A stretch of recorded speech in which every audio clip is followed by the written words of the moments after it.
여러분은 이 새해가 되면 어떤 것이 가장 먼저 떠오릅니까? 믿지 않는 사람들은 이 새해에 아마 제아의 종소리를 많이 떠올릴 것입니다.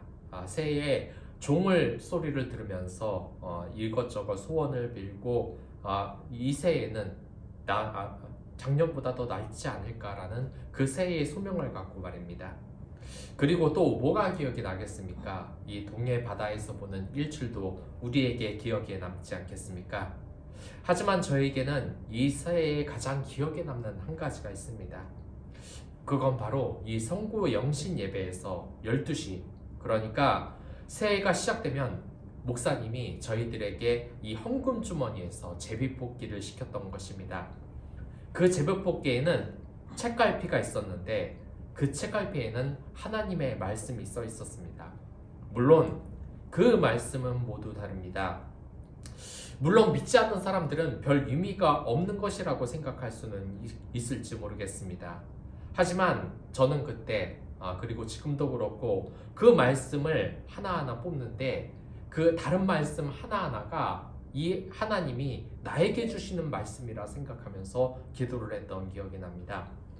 그때 항상 기억이 납니다. 이 어린이들이 눈을 반짝반짝거리면서 헌금 주머니에서 이 하나님 말씀을 뽑고 너는 어떤 말씀이 뽑혔냐 라고 하면서 자신에게 주는 하나님의 축복의 성경 구절을 이렇게 곱씹어보는 그러한 행사가 저에게는 가장 기억에 남습니다. 우리 주위에 있어서는 이러한 제비뽑기가 언제든지 있어 왔습니다. 하나 드리고 싶은 말씀은 오늘 이 구절에서도 제비뽑기에 대한 말이 있습니다. 그런데 한 가지 좀 의아한 것이 있지 않습니까? 이 구약에서는 늘 이러한 제비뽑기, 심지어 신약에서도 이 제비뽑기가 많은 어려움이 있을 때 항상 우리에게 쓰여졌다는 것입니다. 그리고 이 구약의 많은 사람들, 신약의 많은 사람들, 그리고 현실에 있는 많은 사람들도 이 제비뽑기가 결국 하나님의 방법이라고 생각을 하고 이것을 해왔던 것입니다. 그런데 여러분들 혹시 이 제비뽑기에 대해서 믿을 수 있겠습니까? 여러분들 직장에서 힘든 일이 있다. 이 원인이 무엇인가 제비뽑기를 해보고 심지어 내 배우자가 누구일까에 대해서 이 제비뽑기를 통하여서 남자나 여자 배우라를 뽑는다는 것도 참 말이 안 된다고 생각을 하지 않습니까? 하지만 분명한 것은 오늘의 구절에서는 이 잠언에서 말했듯이 이 제비뽑기는 우리의 현실에 있어서 아주 모든 것을 다 책임져 주시는, 그리고 이 제비뽑기, 간단한 제비뽑기 하나에도 하나님의 원리가 들어있다고 지금 이야기를 하고 있습니다. 하지만 쉽게 믿기는 힘들 것 같습니다. 왜 그렇습니까?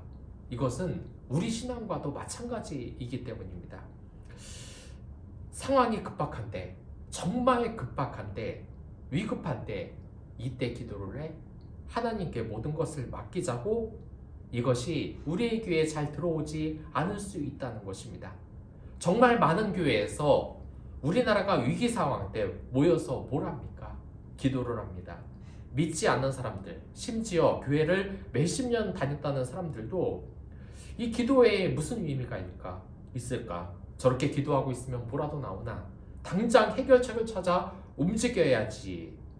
어떤 사람들은 과격하게 저렇게 소리 지르면서 통성 기도를 하는 모습을 보고 미친 거 아니냐는 말까지 합니다. 예전에 봤던 영화가 생각납니다. 그 영화는 제가 믿지 않는 이 어린 시절 봤던 영화인데 다들 막 괴물이 나타나고 사방에 재난이 일어나고 난리가 났습니다. 사람들을 살기 위해서 난리 법석을 떠는데 이 와중에서 기도하는 사람들이 있습니다. 하나님 살려달라고 하는데 꼭 그런 영화 보면은 위기 상황에서 기도하는 사람이 제일 먼저 죽는 모습이 보입니다. 이것이 뭡니까? 우리의 가치관과도 연결되어 있지 않겠습니까? 기도는 우선 살 방법부터 생각해야지. 이 제비뽑기도 마찬가지 아니겠습니까? 제비뽑기는 이게 무슨 하나님의 원리야라고 많은 사람들이 생각하기 마련인 것입니다. 그런데 한번 생각을 해보시기 바랍니다. 우리가 그리고 많은 사람들이 이 제비뽑기를 우연이라고 생각하는데 이 고대 사람들은 어떻겠습니까? 성경을 보시기 바랍니다. 성경에 있어서는 늘 하나님의 뜻을 물을 때 제비뽑기를 했습니다. 심지어 우림과 둠밈이라는 이러한 것을 두고도 예 아니요라는 방법으로 하나님의 뜻을 뽑아왔던 것입니다. 그 고대 사람들은 어떻게 했습니까? 직접적으로 제사장이 아니고 하나님을 만나기 두려워해서 하나님과 만날 수 없는 이 사람들이 이 중대사를 모두 제비뽑기로 이렇게 뽑고 있는 이 모습을 보고 어떻게 생각했을 것 같습니까? 우리의 모습과 비슷할 것 같지 않습니까? 이렇게 급박한 상황에 제비뽑기를 한다고? 좀 더 믿을 만한 방법, 과학적인 방법으로 뭘 해야 되는 것은 아닐까라는 것입니다. 그런데 이것은 단순히 제비뽑기만의 문제가 아닙니다. 제비뽑기를 믿느냐 안 믿느냐의 문제가 아니라 이것은 진정 사소한 제비뽑기도 하나님의 원리이고 하나님의 어떠한 뜻이 담겨 있는가, 아니면 단순한 제비뽑기도 정말 이렇게 하나님께서 우리에게 다 주시는 말씀일까 하는 문제인 것입니다. 아마 그 당시에도 이 제비뽑기에 대한 논쟁이 굉장히 많았을 것입니다. 여러분이라면 여러분들의 중대사를 이 제비뽑기에 정할 수 있겠습니까? 또한 그 중에 더 중요한 질문이 있는데, 이 제비뽑기에 하나님 뜻이 들어가 있다고 여러분들 믿을 수 있겠습니까? 이 새해에도 그렇습니다. 제비뽑기를 통하여서 말씀을 뽑는데 그 말씀이 하나님의 말씀인 것을 믿을 수 있겠습니까? 저는 그러한 적이 있습니다. 이 교회에서 크리스마스 연극을 하는데 그때 아이들의 이름을 이 헌금 주머니에 넣고 제비뽑기를 합니다. 그리고 그곳에 어떤 아이들이 어떤 역할을 할 것인가를 다 맡기는 것입니다. 어떤 아이들은 노래를 부르는 것에, 어떤 아이들은 연극을 하는 것에 이렇게 뽑혔습니다. 그리고 전도사님은 이것은 하나님의 방식이라고 이야기한 것이 기억이 납니다. 이러한 방법은 세상 속에서도 뽑힌 적이 한 번 있습니다. 그런 것은 우리에도 늘 점심에 먹을 때 어떻게 합니까? 이 제비뽑기를 하고 사다리 타기를 하지 않습니까?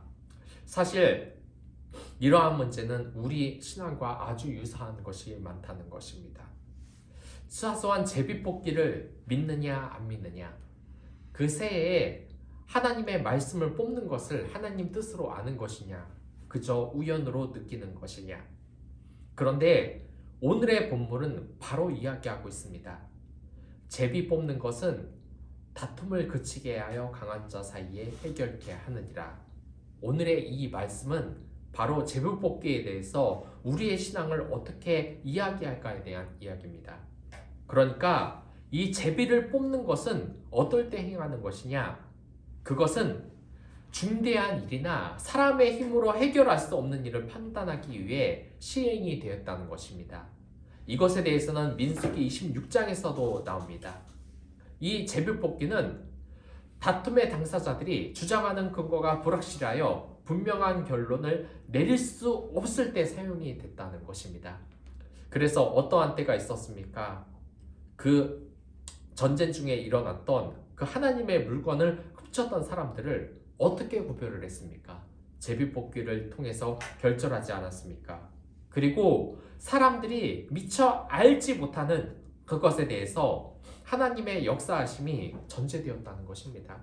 이렇게 보면 이러한 제비뽑기도 다 하나님의 섭리가 역사한다는 것입니다. 우리가 신년에 하나님 말씀을 뽑았던 그것에도 이 작은 사소한 것에서도 하나님의 말씀이 임하는 것입니다. 신약에서 보면 이 제사장의 이야기는 어떻습니까? 이 제사장은 보시면은 이 옛날의 제사장의 직무를 감당하게 될 때 많은 이 제사장들이 제비뽑기를 하게 되었습니다. 근데 이 많은 제사장들 중에서 뽑힌 한 사람이 있었습니다. 그 사람이 누구냐면 바로 제사장 사가랴였습니다. 그러나 이 제사장 사가랴는 막상 대표하는 이 제사장 자리에 와서 하나님께 기도드린다는 이 사실에 부담감을 가지고 있었습니다. 왜 그랬냐? 그것은 이 사가랴가 아들, 딸이 없었기 때문입니다. 그 당시 결혼한 사람들이 가장 먼저 가져야 될 것은 바로 자녀였던 것입니다. 그런데 이 사가랴는 그나마 이 결혼을 했는데도 자녀를 거두지 못해서 열등감을 가진 사람이었는데 이 제비뽑기에 뽑혀버리고 만 것입니다. 아마 이 사가랴는 느꼈을 것입니다. 재수 온 붙었네. 그러나 이 제비뽑기는 우연이 아니었던 것입니다. 그가 이 제사장으로서 하나님의 향을 피워 올릴 때 하나님의 사자가 나타났습니다.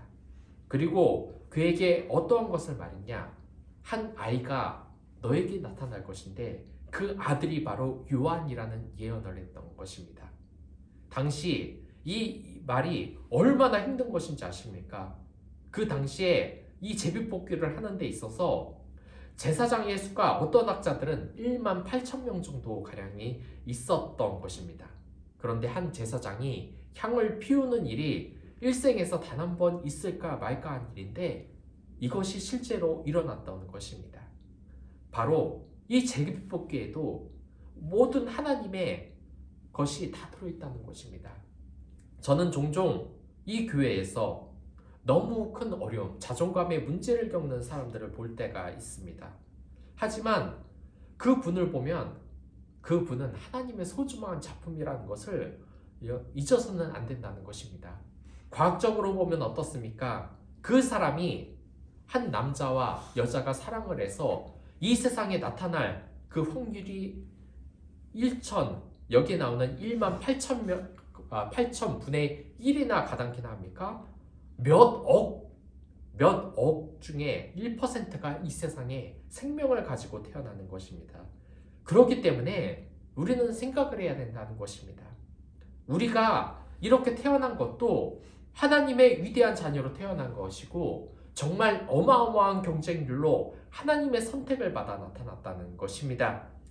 마태복음 6장을 보면 뭐라 그럽니까? 이 예수님은 들풀이라도 공중에 나는 새라도 하나님이 신경 쓰지 않던 것이 없는데 너희들 하나님 자녀도 내가 다 하나하나 신경을 쓰고 있으니까 너희들은 걱정 없이 살아라. 이것이 바로 그 말씀이 아닌 것입니까? 이 제비뽑기의 사소한 제비뽑기의 원리에서도 여러분들의 그 축복을 찾을 수 있다는 것입니다.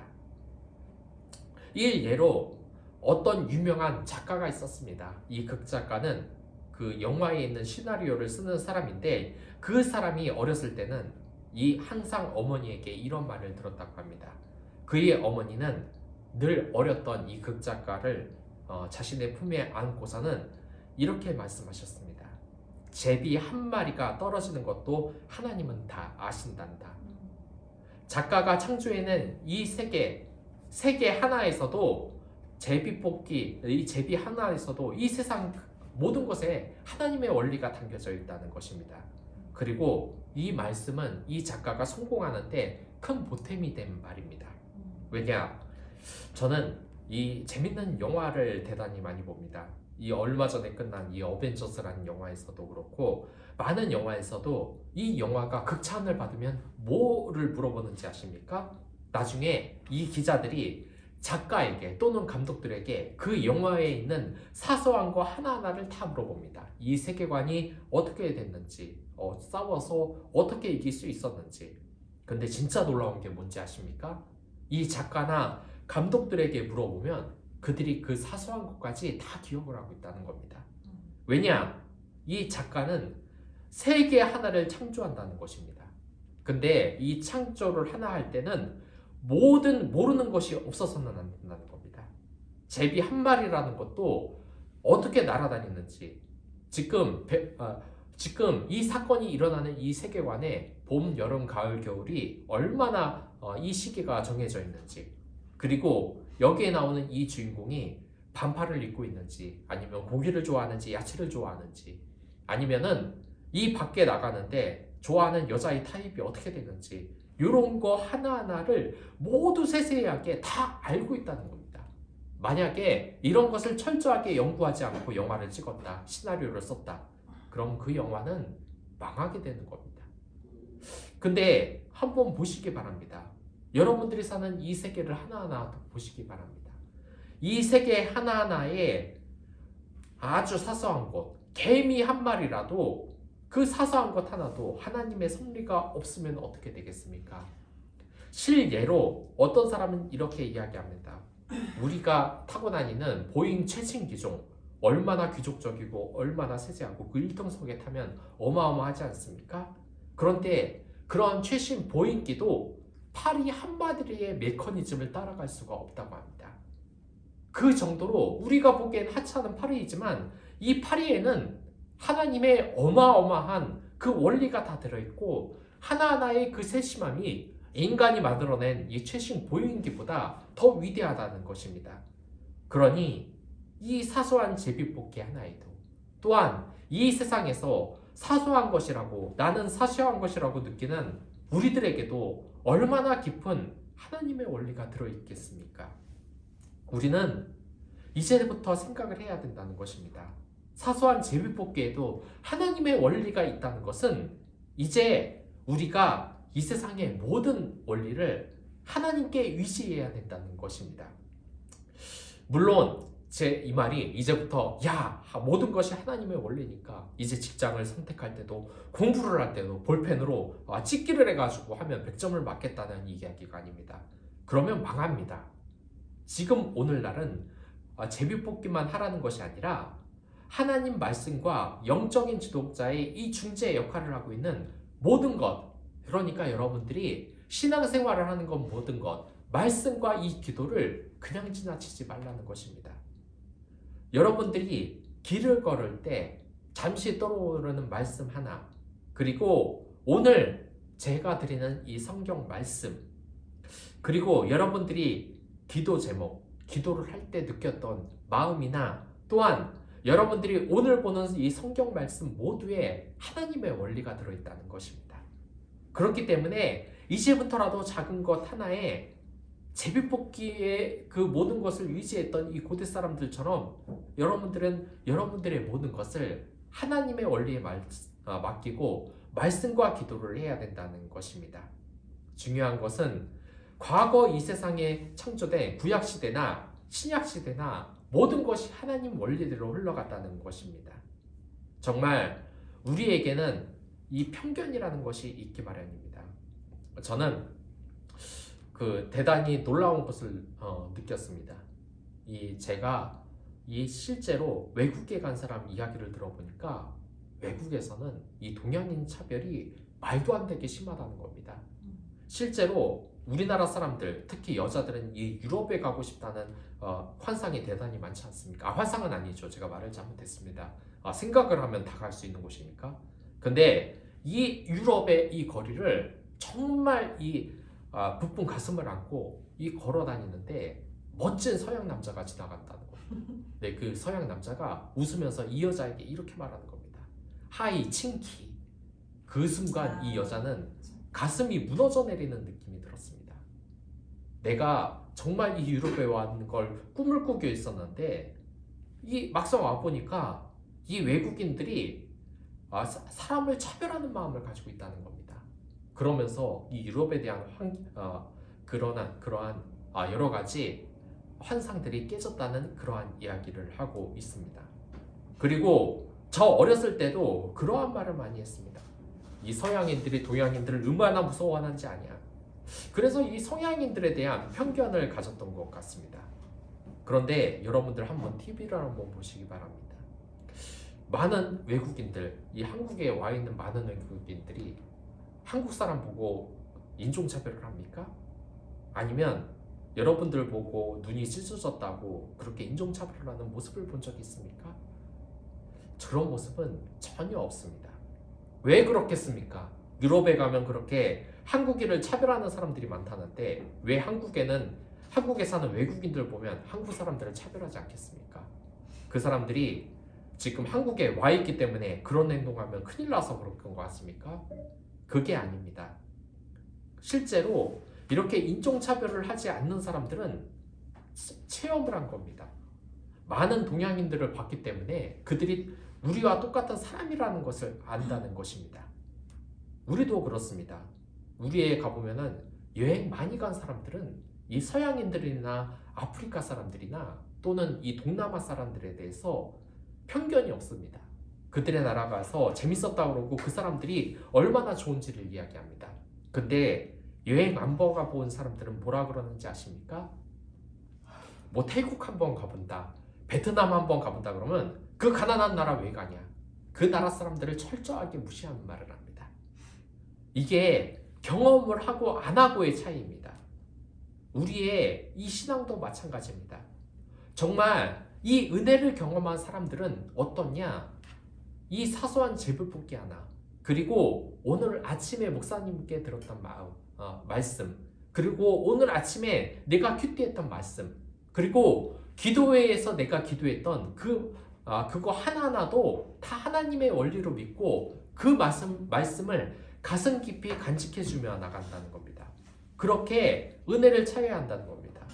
그러나 은혜를 경험하지 못한 사람들은 이 사소한 제비뽑기에도, 그리고 내가 봤던 말씀 하나도, 하나님이 주신 말씀도 그냥 지나칠 가능성이 높다는 것입니다.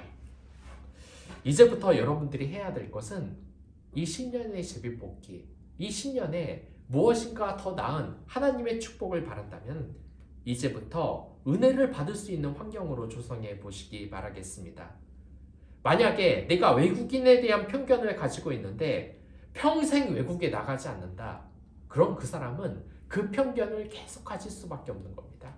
그 사람이 외국인에 대한 편견을 깨기 위해서는 뭘 해야 되겠습니까?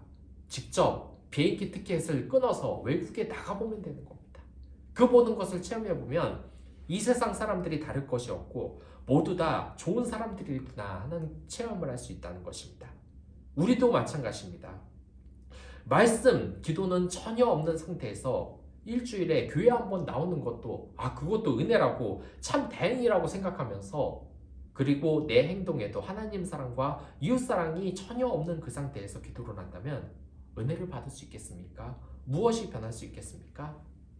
여러분 스스로 이제부터 이 새해에는 하나님의 그 복을 정말 많이 받길 바랍니다. 그렇기 때문에 이제부터는 은혜를 받을 수 있는 환경으로 조성해 보시기 바랍니다. 이제부터는 아침에 일어나 새벽 기도를 가고 새벽 기도로 가기 힘든 상황이라면 아침에 일어나 하나님의 말씀을 보고 큐티를 하고 기도를 한번 해보고 시작을 해보십시오. 분명히 여러분들의 그 은혜 받을 환경을 조성한다. 그럼 여러분들의 환경이 틀려지고 여러분들이 복을 받을 수 있을 겁니다. 내가 미워하던 그 사람이 예뻐버리고 정말 포기하고 싶었던 이 공동체, 당장 사표 쓰고 나가고 싶었던 이 공동체가 사랑의 공동체로 만들어지는 경험이 여러분들 속에 나올 것입니다. 매일 사람들이 미워 보였던, 그리고 마음에 열심히 사는 것이 없었던 이 마음에, 그리고 스스로 목숨을 끊고 싶었던 이 마음에 여러분들이 살고 싶다는 마음이 들고 다른 사람들을 사랑하는 그런 마음이 들고, 심지어 내가 사랑하는 사람들이 예수님을 믿고 이 자리에 나와가지고 구원을 받는 그런 놀라운 역사도 만들어진다는 것입니다. 오늘 말씀드리는 것은 이 사소한 하나라도 하나님의 원리가 들어있다는 것입니다. 그 사소한 원리에 하나님이 여러분들에게 이 새해에 어떠한 길을 가게 될지를 여러분 물어보시길 바랍니다. 어떤 여배우는 항상 배역을 맡을 때 하나님의 그 의사를 기도드린다고 합니다. 하나님의 말씀에 대해서 하기로 한다는 것입니다. 그녀는 그 생활고가 이제 연애 생활을 한 지가 오래돼서 이제는 이 교인으로서 살아가는데 그녀에게 맥주 광고가 들어왔다고 합니다. 물론 그 맥주 광고가 죄는 아니지 않습니까? 그런데 무언가 마음에 걸리는 겁니다. 그래서 하나님께 계속 기도를 드렸다고 합니다. 맥주 광고를 나가도 되냐 말아도 되냐. 물론 이 맥주를 먹는 것에 대해서 죄는 아니기 때문에 허락해도 상관없다는 그러한 생각이 많이 유혹을 했는데 결국 하나님이 떠올리게 한 그 마음은 찍지 말라는 것이었습니다. 결국 그녀는 하나님에 따라서 그 맥주 광고를 찍지 않기로 결심을 했습니다. 그리고 그 다음 그 맥주 광고를 많은 빚을 지고 있었는데 그 맥주 광고를 찍어서 그 빚을 감출 수 있었던 그 돈은 다른 곳에서 채워졌다고 합니다. 그것이 하나님의 은혜인 것입니다. 여러분들의 모든 것이 마찬가지입니다. 배우자나 어떠한 것이라도 말씀과 기도로 살아보시기 바랍니다. 내 주위 사람이 미워 보인다면 말씀과 기도를 먼저 해보시기 바랍니다. 분명 이 제비뽑기 사소한 마음에 오는 것이라도 여러분들의 생각에 떠올리는 것 하나라도 이것이 하나님의 원리가 담겨있기 때문에 여러분들은 현명한 선택을 하여 이 새해에 더 많은 복을 받을 수 있을 것입니다. 그러기 위해서 말씀과 기도 큐티를 한번 시작해 보시기 바라겠습니다. 그럼 다 같이 기도하도록 하겠습니다.